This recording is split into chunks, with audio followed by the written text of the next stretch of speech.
ICE agents in Chicago, masked, unmarked, and completely out of control. Senator Dick Durbin just called them out for what they are, a lawless force operating in the shadows, defying Congress and terrorizing communities. And what he revealed on the Senate floor, it's worse than anyone thought. Mr. President, last Friday, Senator Tammy Duckworth, my colleague from Illinois, and I went back home to Illinois to Broadview, which is a suburb of the city of Chicago. It's become quite well known around the country because it's a detention facility for ICE. And I'd been there many times in the past. Every Friday morning, two wonderful women, Sister Pat and Sister Joanne, used to go to the Broadview facility and pray a rosary and then go inside and say goodbye to the detainees who were being deported on planes that very morning. It was a peaceful and reassuring experience because so many people were praying for those folks who were going to see their lives turned upside down. And the people who ran the facility couldn't have been more cooperative. They had a lawful responsibility, but they did not object to my entering the Broadview facility in years gone by, saying goodbye to the detainees and a few words of encouragement with the nuns who would accompany me. And it became a kind of a ritual which we were very proud of. How things have changed. How things have changed. Senator Duckworth and I were simply asking if we could go inside and see what the facility looked like. Reports are that though there seem to be large groups of people moving through there, there are only 2 cells and 1 bathroom. Those are the sorts of things which are part of oversight for us to look at facilities and make sure they're humane, consistent with our values. But unfortunately, over and over again, ICE has refused to allow Senator Duckworth and myself access to their operations in Chicago. I don't understand why.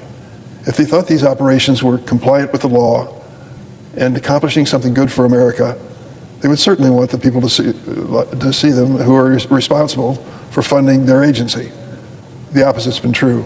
It was 3 or 4 weeks ago we went up to the Great Lakes Naval Training Station north of Chicago because it had been disclosed that they were leasing a building to ICE. Senator Duckworth and I went there because this is a critically important Department of Defense facility. Every sailor in the United States Navy goes through training at Great Lakes, every one of them. And we're very proud of the good work that's done to train them to serve our nation. We wanted to know what ICE was going to do if they came to Great Lakes Naval Training Station as they promised. We have a legitimate concern. Every Thursday, 900 to 1,000 of these sailors go through a graduation ceremony, a commencement ceremony. And their proud parents sit in bleachers with their cameras following the events of the day, which are historic for each family. So we understand with 900 to 1,000 graduates, families come from all over the United States to witness this moment in family history that will be talked about forever, the day that their son or daughter graduated from Great Lakes. And we were concerned if ICE is going to go through and check everybody who looks suspicious, the Kavanaugh test, do they look like they're Hispanic? What impact is that going to have on Great Lakes, on the men and women who work there, on the young graduates of the training course? What impact would that have if someone decided from ICE to start asking for identification, papers, passports, driver's license of those sitting in the bleachers? It's not beyond the realm of possibility. In fact, it's a very real possibility because we're watching what ICE is doing in the city of Chicago. It's terrible. It's indefensible. It's embarrassing. I don't know if the ICE agents who are responsible for this conduct have been well trained, whether they're veterans of the force, or whether they answer the ads that show up on Chicago television all the time that if you'll sign up for ICE, we'll give you a $50,000 check, a bonus to sign up. I don't know who's signing up. I don't know how many are signing up. ICE and the Department of Homeland Security refuse to disclose that to Congress or to the American people. They say it's justified. It's justified for the tactics that they're using, wearing masks with no insignia on their person that shows that they work for any federal agency whatsoever. They justify this by saying it's so dangerous in the city of Chicago. Dangerous in the city of Chicago. I thought about that this weekend. They say in criticism of Chicago that people are fleeing the forces of violence. Well, there was some fleeing going on in Chicago this weekend. 53,000 runners came for the Chicago Marathon. We're told that it's so dangerous in the city of Chicago that this president has to send National Guard volunteers in from the state of Texas, who've been federalized and controlled by the federal government. 53,000 runners and over 500,000 tourists. Dangerous city? Not what I see. Can we do better when it comes to reducing crime? You bet. And isn't that true for just about every city in America?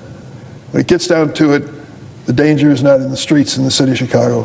The danger is what's happening when troops are being sent in to stand on street corners with rifles.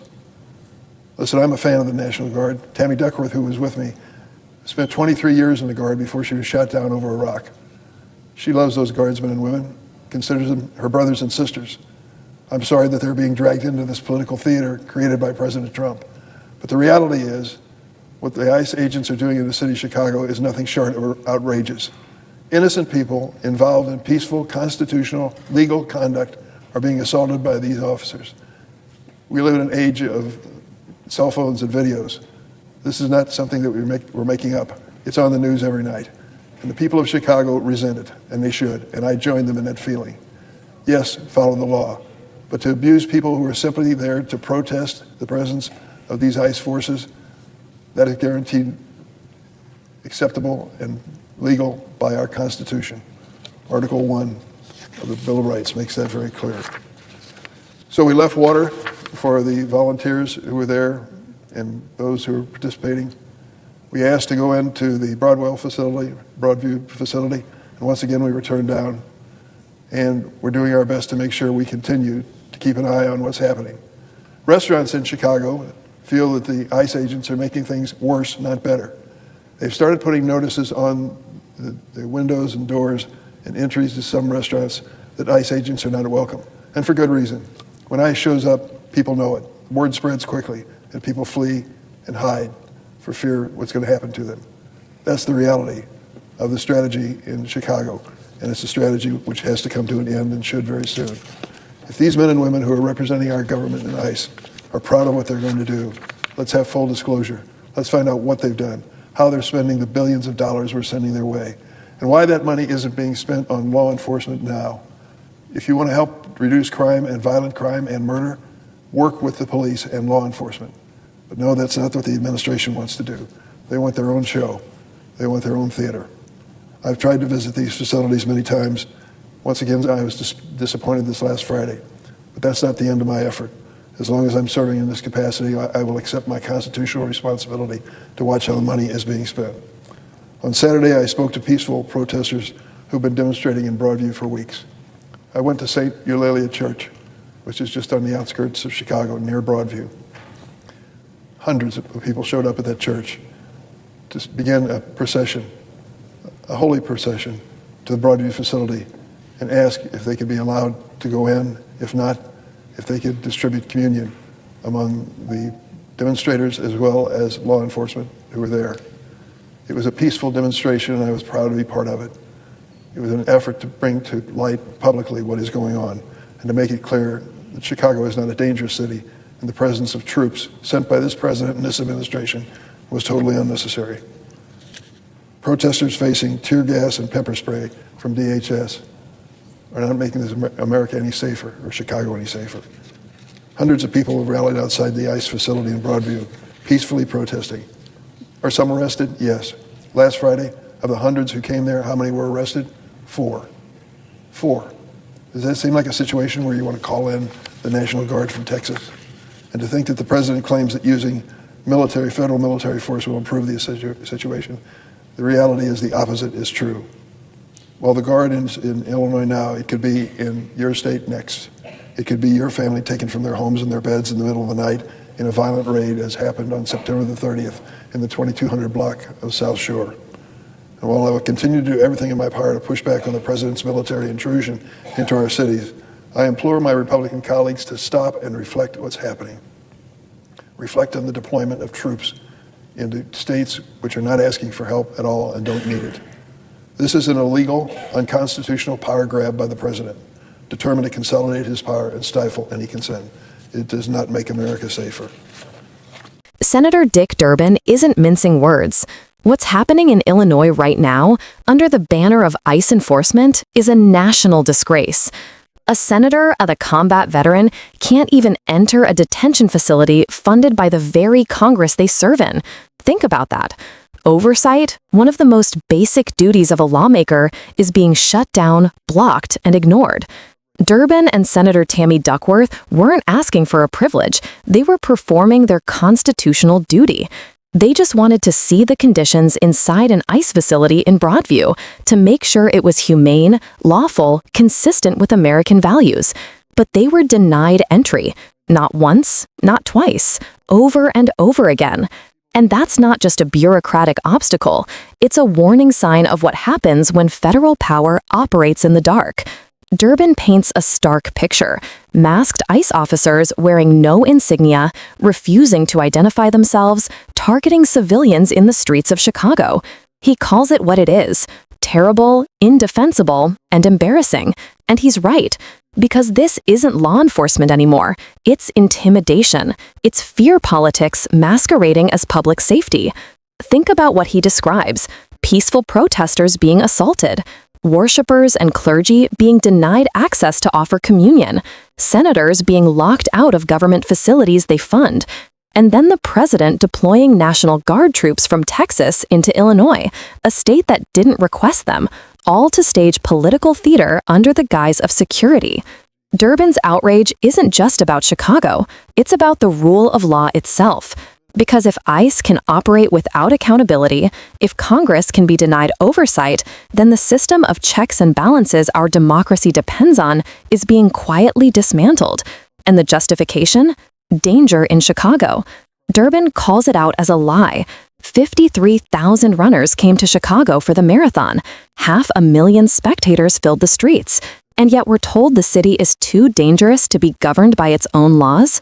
It's absurd, and it shows exactly how the politics of fear are being weaponized to expand executive power. Durbin's warning is clear. Today, it's Illinois. Tomorrow, it's your state, your family, your community. Agents without identification, raids without warrants, arrests without oversight. That's not public safety. That's authoritarianism, creeping in under the American flag. He ends not with rage, but resolve, promising to keep fighting for oversight, for transparency, for the constitutional right of peaceful protest. And that's the takeaway here. Real patriotism isn't blind loyalty to power. It's standing up when power is abused. It's asking questions even when the government doesn't want to answer them. Because when a senator can't walk into a detention center in his own state, when faith leaders are denied access to pray with detainees, when peaceful Americans are met with pepper spray instead of due process, that's not the America we were promised. That's the America we're called to confront. And we either confront it now, or we accept that this kind of unchecked power becomes the new normal. If you believe in accountability, in democracy, in the rule of law, then now's the time to make noise. Subscribe, share this video, and keep this conversation alive. Because the only thing more dangerous than what's happening in Broadview is staying silent while it spreads.